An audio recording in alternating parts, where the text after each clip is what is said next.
Ora, naqueles dias, crescendo o número dos discípulos, houve uma murmuração dos gregos contra os hebreus, porque as suas viúvas eram desprezadas no ministério cotidiano.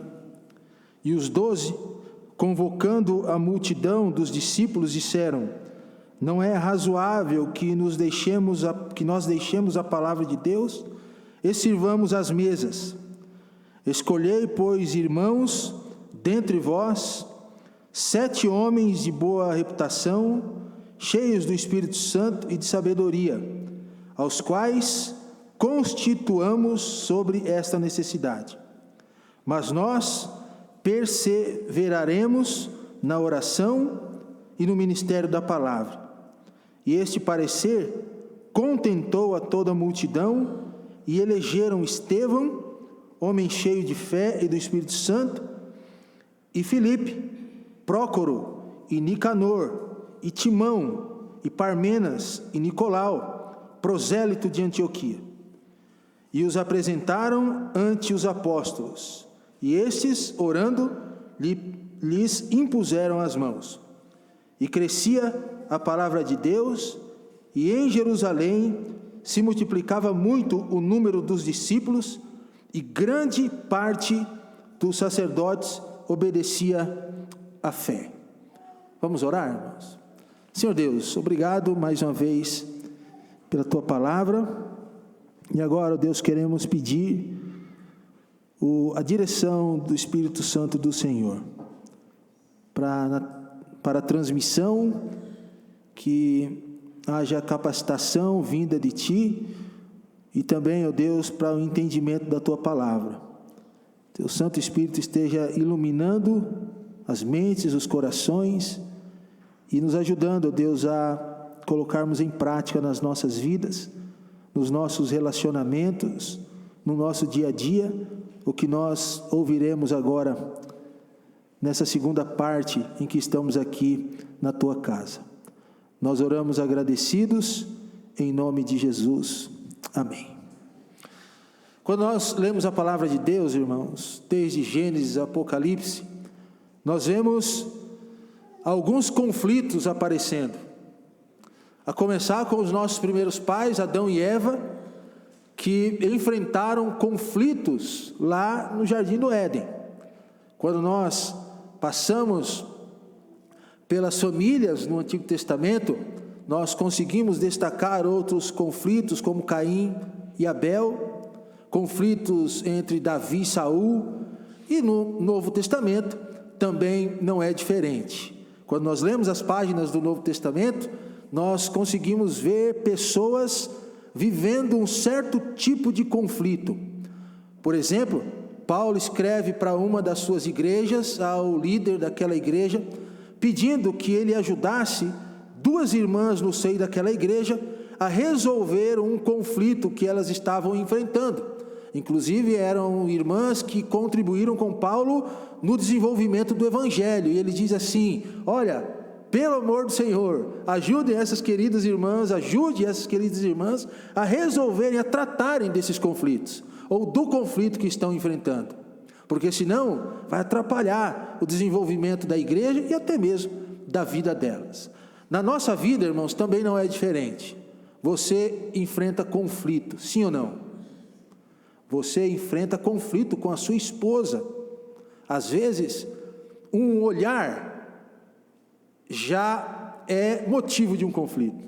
Às vezes você olhou diferente para ela, que às vezes não é tão diferente assim, mas ela pergunta: por que você está me olhando desse jeito? Eu falei: não, eu só olhei.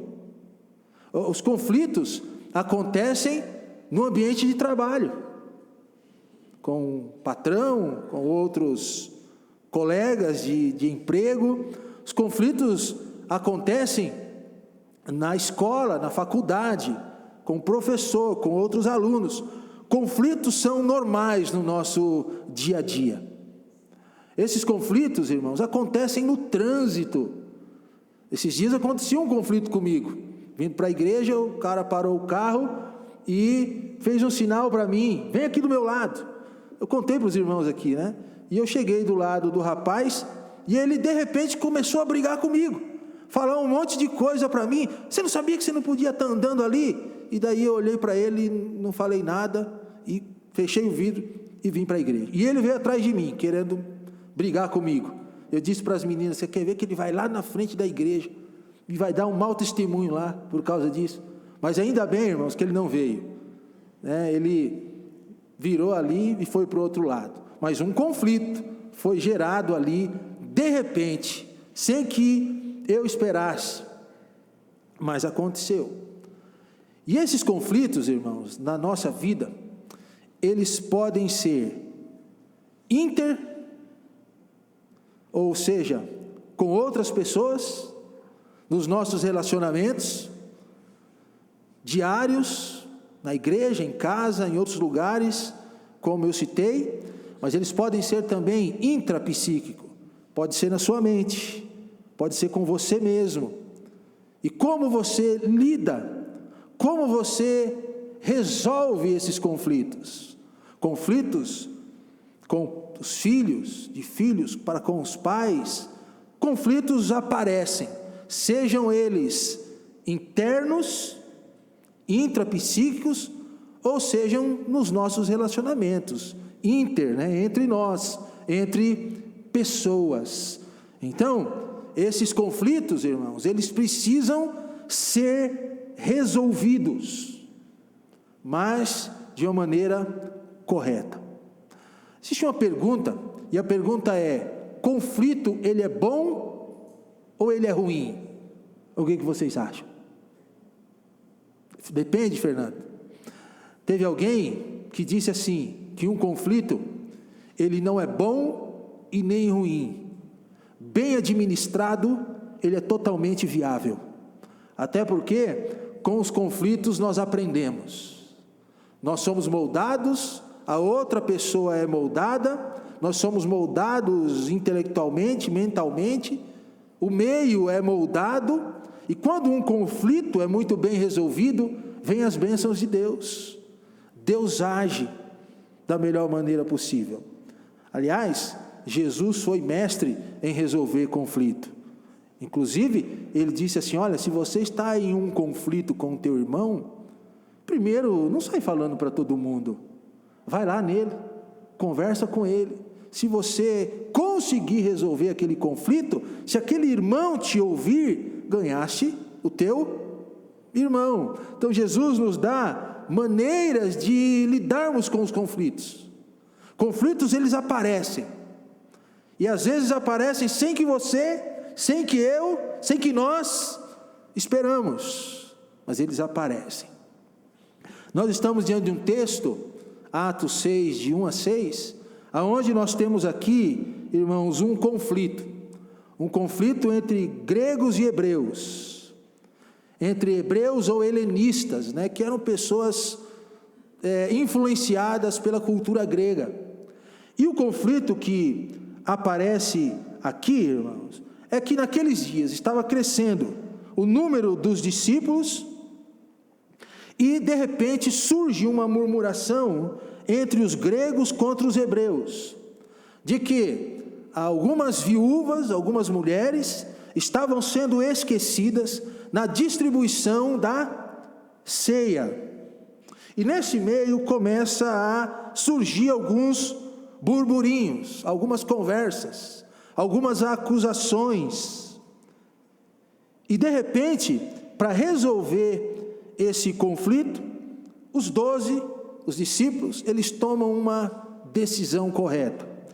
Mas o pano de fundo aqui, irmãos, é o pano de fundo da comunidade judaica e essa comunidade helenista ou grega.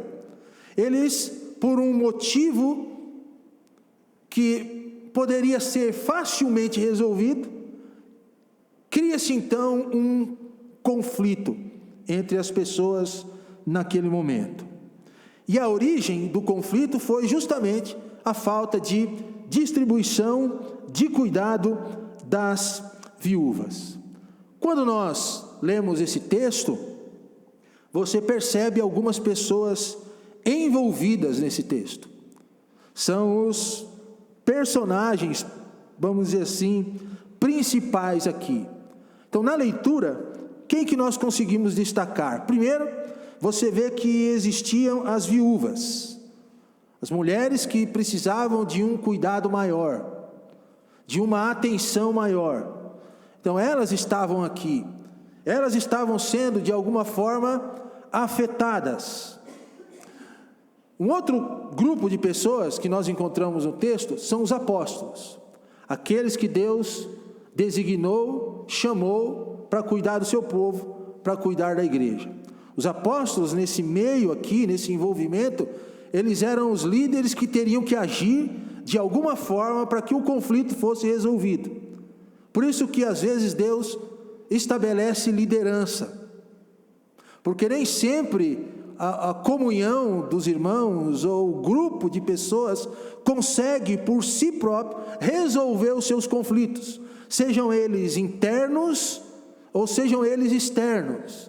Por isso que Deus estabelece líderes, Deus estabelece conselheiros, Deus coloca pessoas treinadas para serem respeitadas e acionadas em meio a um conflito que aparece. Terceiro lugar, o texto diz, ou terceiro grupo de pessoas, o texto diz que havia uma multidão dos discípulos, e os 12 convocando a multidão dos discípulos, outras pessoas que serviriam de testemunhas para aquele momento, para que a melhor atitude fosse feita e fosse testemunhada a fim de ser apoiada. Também os 7 escolhidos, e o contexto aqui, irmãos, é o contexto da igreja local, que é a igreja de Jerusalém, que é fundada em Atos 2.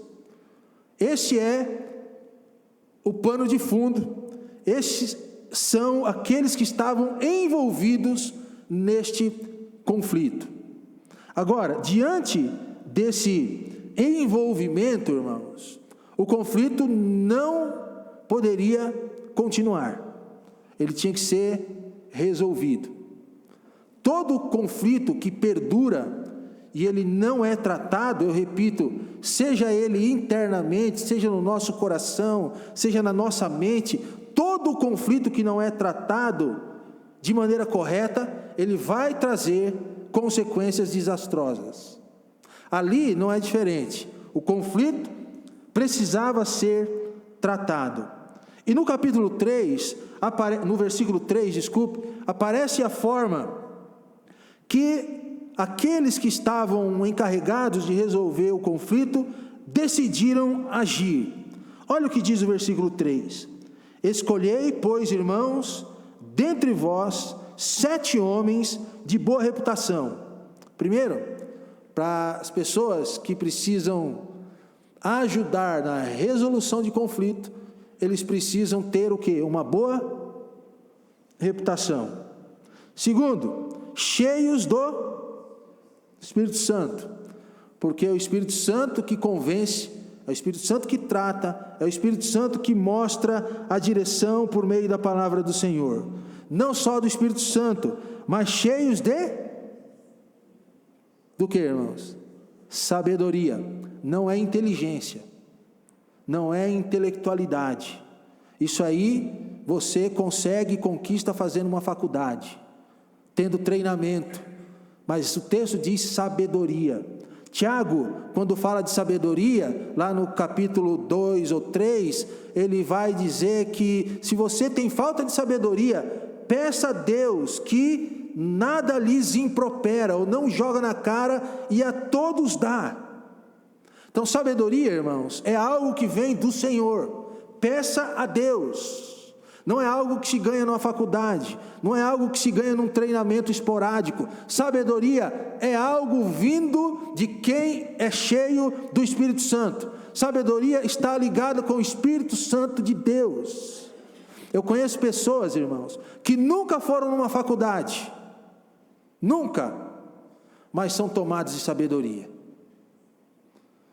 Esses homens, escolhei, pois, irmãos, entre vós 7 homens de boa reputação, cheios do Espírito Santo e de sabedoria, aos quais constituamos sobre este importante negócio. Os diáconos aqui fariam parte da resolução de conflito. Escolha os diáconos para que cuidem dessas mulheres, para que não deixem elas fora da ceia, para que atendam essas mulheres. Eles vão nos ajudar nessa resolução. Então, tem a ação dos discípulos ou dos apóstolos, dos 12, que agiram escolhendo pessoas para fazer parte do grupo, para que eles não ficassem sozinhos, porque eles não iam dar conta.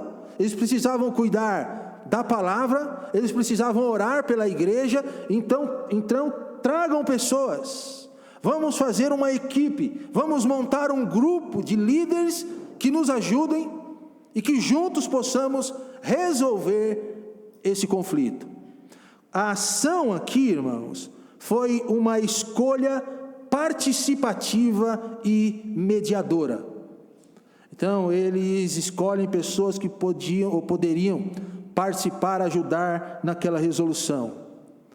E escolhem pessoas que iriam ajudar mediando o conflito. Com isso nós aprendemos, irmãos, que a obra de Deus, ela não é feita sozinha. Que quando existem pessoas envolvidas e pessoas sábias, cheias do Espírito Santo, envolvidas no mesmo ministério, no mesmo cuidado, quando existe uma equipe, as coisas funcionam melhor, porque se divide as tarefas. Enquanto um é fraco numa determinada área, o outro completa. E assim, o trabalho do Senhor vai sendo feito da melhor maneira possível, e quando surgir um conflito, ele vai ser resolvido também da melhor maneira possível. Então, escolha participativa e mediadora. Essa questão, irmãos, de trabalho em grupo, não é só algo do Novo Testamento. Quando Moisés, ele estava com uma dificuldade muito grande para julgar o povo de Israel. Você lembra dessa passagem? O Jetro, o sogro de Moisés, chega para ele e diz assim: olha, Moisés, você não vai dar conta desse povo. Você não vai dar conta. Escolha homens que tenham boa reputação, cheios de Deus, sábios, e distribua o povo, para que cada um faça a sua parte. Vai ajudar nos seus conflitos, vai ajudar você a mediar Israel, vai ajudar você a olhar para aquilo que você tem que olhar de uma forma mais focada, mais diretiva. Então, trabalhe junto. E aqui, irmãos, foi a mesma coisa. Nessa resolução de conflito, houve um grupo de pessoas sábias, cheias do Espírito Santo, trabalhando juntas. E a partir daqui, eles começam a traçar o caminho para que o conflito fosse resolvido. Em primeiro lugar, irmãos, existem alguns princípios na resolução de todo conflito, seja na igreja, seja na família, seja no trabalho, seja na faculdade, seja o conflito que surgir, não importa, existem alguns princípios. O primeiro deles, irmãos, é prioridade. Quando nós olhamos para conflitos, pode ser que ao mesmo tempo surjam vários conflitos, com diversas características, um pior do que o outro, ou outro mais difícil de resolver do que aquele outro. E se você deixar de olhar para um com mais carinho, vai trazer uma consequência pior. E por isso, esse conflito merece uma prioridade. Então, na nossa vida, na nossa família, na nossa igreja, que é onde for, nós precisamos olhar o que é que tem prioridade primeiro para ser resolvido. Sei lá, é o conflito financeiro, está trazendo briga no lar, discórdia, é conflito emocional, espiritual? O que precisa ser resolvido primeiro, para que depois nós consigamos partir para os próximos?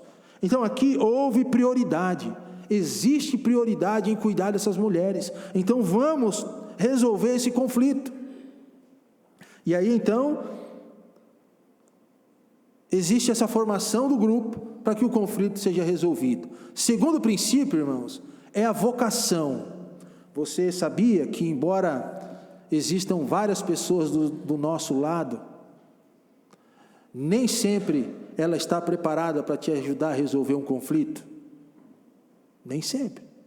Às vezes você acha que aquela pessoa está preparada e você vai se abrir com ela, mostrando que você está em conflito, por exemplo, com a sua esposa, com a sua noiva, ou com qualquer uma outra pessoa, um irmão da igreja, como estava acontecendo com Evódia e Sintique lá no Novo Testamento, e às vezes você se abre para essa pessoa, ela não vai entender bem, porque não está cheio do Espírito Santo, e não tem a sabedoria que deveria ter, e vai, em vez de te ajudar a erguer naquele conflito, ou resolver, vai te empurrar mais para baixo, e o seu conflito vai ser intensificado. Por isso existem as pessoas corretas, a vocação. Provérbio diz que na multidão de conselheiros mas é na multidão de conselheiros sábios, é na multidão de conselheiros em que há sabedoria. Então você procura pessoas que são treinadas para isso, pessoas que estão orando, que estão em contato com o Espírito Santo, que estão buscando a palavra de Deus constantemente, pessoas que Deus colocou na igreja para te ajudar, Quando eu precisei de ajuda nessa área, Deus, graças ao nosso Deus, Ele colocou pessoas ao meu lado que me ajudaram na resolução do meu conflito, e não as pessoas que pudessem me apontar o dedo e piorar a minha situação. Eram conflitos gerados com a minha família, com a minha noiva e comigo mesmo. Mas quando eu fui na pessoa certa, na pessoa vocacionada de maneira correta, o meu conflito foi resolvido. Mas não basta apenas de prioridade, não basta apenas vocação, é preciso caráter, porque o caráter, irmãos, é o que vai levar uma pessoa a ouvir o seu conflito, a entender a situação e não sair contando para todo mundo, porque nem sempre o conflito precisa ser partilhado com todos. O caráter é o que vai fazer a pessoa agir com verdade para a sua vida. Ela vai falar o que precisa ser falado, com amor. É o caráter que vai levar a pessoa a ser sincera contigo e apontar o princípio daquele conflito. O caráter é o que vai levar a pessoa a agir do ponto de vista de Deus para com a sua vida. Ela não vai querer distorcer a verdade, porque uma das características da falta de caráter são as inverdades, não é verdade? Mas quando a pessoa tem caráter, ela vai falar aquilo que você deve escutar e de maneira correta. Segundo, envolvimento, irmãos. Se não houver envolvimento com a pessoa, com o problema, com a situação, não tem resolução. Quando você procura alguém para te ajudar numa resolução de conflito, ou você se acha disposto para ajudar alguém nessa resolução de conflito, você precisa entender que você tem que se envolver. Você tem que se envolver. Não é comprometer-se, é envolver-se. Porque envolver-se vai além de comprometimento. O envolvimento envolve você, o envolvimento envolve, né? Sentir a dor, pensar igual, chorar junto. E a minha esposa sempre cobra isso de mim, né? Ela diz: você precisa se envolver com as pessoas, porque se não houver envolvimento, não existe resolução, irmãos. Se não houver amor por aquela causa, não existe resolução. Esses dias, estava conversando com ela sobre duas pessoas, dois pastores. Eu não vou falar o nome, porque os irmãos conhecem os dois. E eu dizia para ela assim: eu estou indo para 50, já estou com 50, já estou até esquecendo minha idade, irmãos. Então, já fiz 50, né? E a gente vai chegando a uma hora da vida, que você vai chegando naquela idade do condor. É condor aqui, condor aqui, condor aqui. Você sente dor em tudo que é lugar. E eu olhando a vida desses pastores, que já estão indo para os 60 e poucos, e eu disse para ela assim: não é possível como eles têm saúde, você olha para eles assim, já nessa idade, eles estão a todo pique, todo vapor. E eu disse assim: não, como eles têm um certo tipo de contatos, eles devem fazer algum tratamento de saúde, não é possível. Porque para ter esse vigor todo, eles devem tomar alguma pílula de rejuvenescimento. Porque não é possível, porque eu já estou ficando cansado. Tem dia que E daí ela falou: não é isso, não é pílula, não é tratamento, não é nada disso. Eu falei: o que é? Ela falou assim: amor pela obra. Porque eles fazem com amor. E é verdade, irmãos.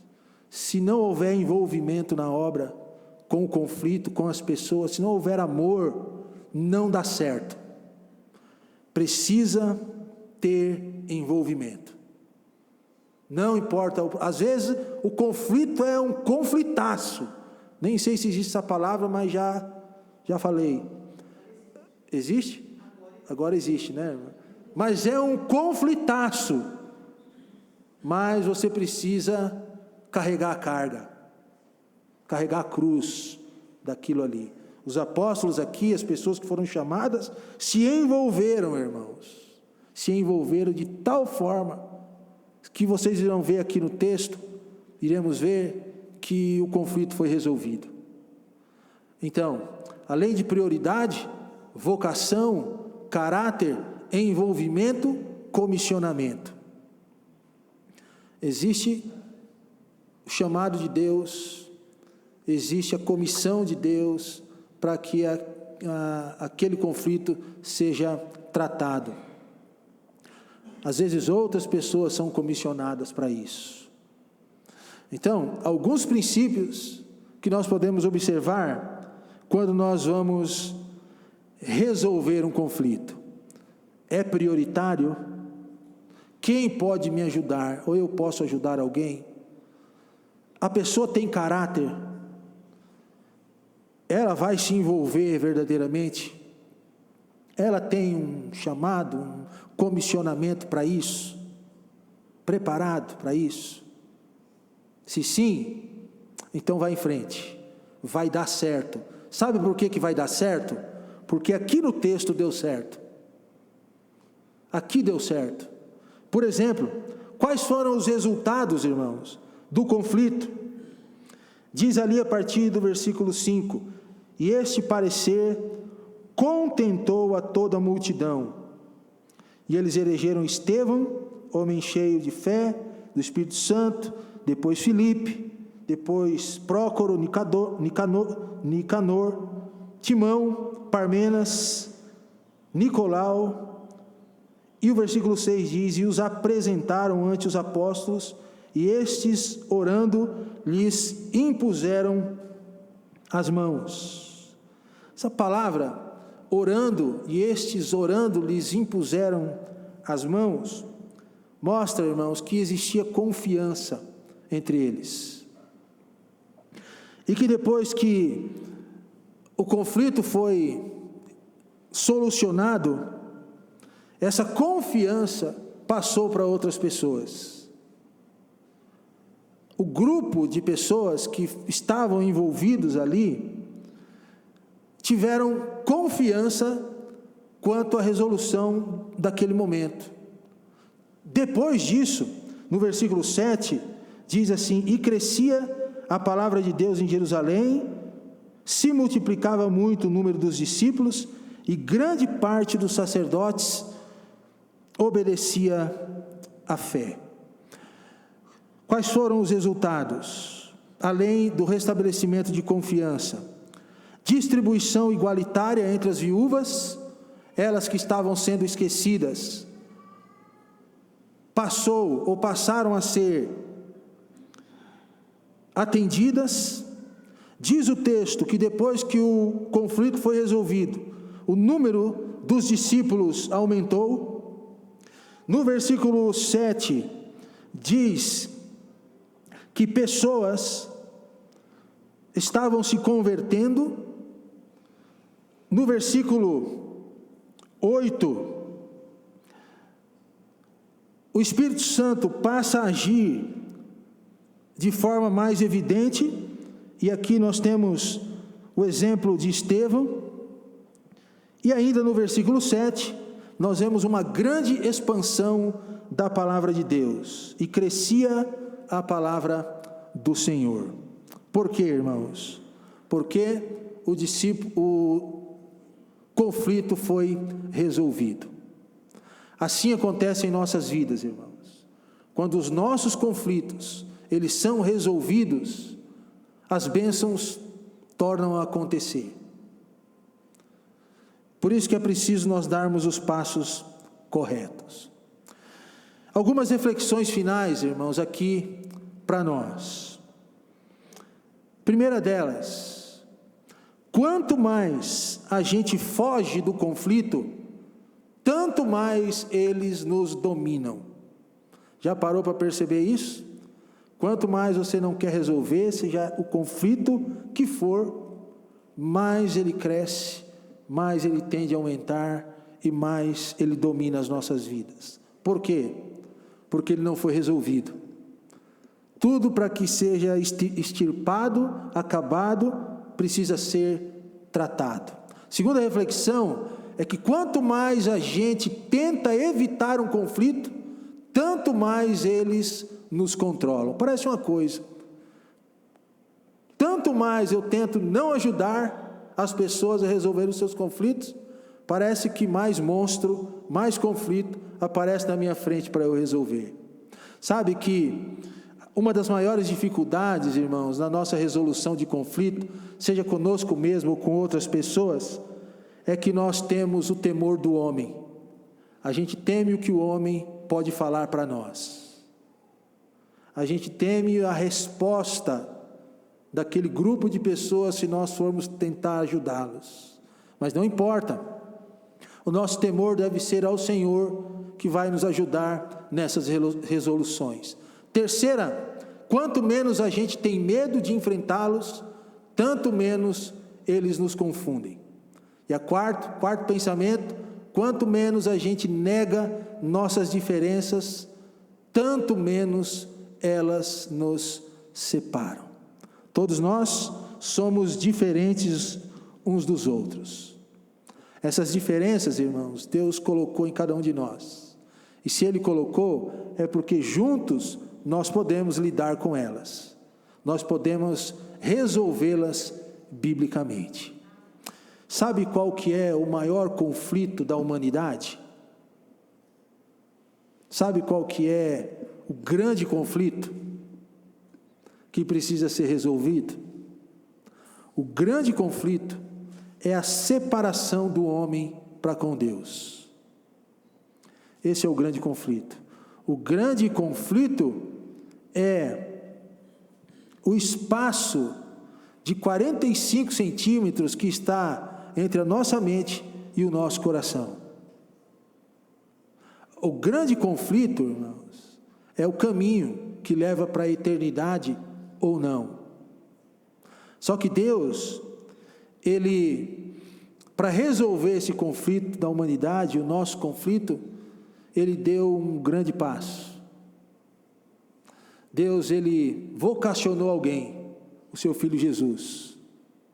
Deus, Ele comissionou alguém para isso, que foi Jesus Cristo. Deus olhou do céu e viu que tem uma prioridade na terra, no mundo, que não pode ser deixada para depois. É a prioridade que precisa ser resolvida na vida daqueles que não têm Jesus como Salvador. Então Deus olha do céu e diz assim: existe um grande conflito, não pode ser deixado para depois, vou enviar meu filho para morrer e dar a sua vida. E ele enviou seu filho. Na cruz Jesus morreu para resolver esse grande conflito que todo homem tem, que é a separação eterna de Deus. Existem outros conflitos na nossa vida. Eles podem ser entre nós e intra, conosco, na nossa mente. Mas, irmãos, esses conflitos, um dia, eles serão resolvidos de uma vez por todas na eternidade, se não forem aqui. Qual que é o passo que você deve dar se ainda não deu? Pastor, eu não sei se esse conflito com Deus foi resolvido na minha vida. Estou confusa. A Bíblia diz que há uma separação entre Deus e o homem. Existe esse conflito. Se você não tem essa certeza dessa resolução da sua vida eterna ao lado de Cristo, qual que é o passo? É entender que Deus comissionou o seu Filho, enviou o seu Filho, Ele é preparado para resolver esse conflito, e não existe outro caminho, não existe outro meio, só Jesus é o ponto final de Deus para resolver o seu conflito com Ele. Então, se você ainda não entregou sua vida para Jesus, se você ainda tem esse conflito na sua alma com Deus, não deixe para depois. A oportunidade de resolver esse conflito é agora. Então, se você não entregou sua vida para Jesus, saiba que você está em conflito com Deus. Um grande conflito. Mas tem a solução. Jesus disse: eu sou o caminho, a verdade e a vida. Ninguém é resolvido com o Pai. Ninguém vem ao Pai se não for por mim, por Ele. Então, se ainda não fez, se ainda não resolveu esse conflito, entregue sua vida para Jesus. Vamos encerrar com uma oração.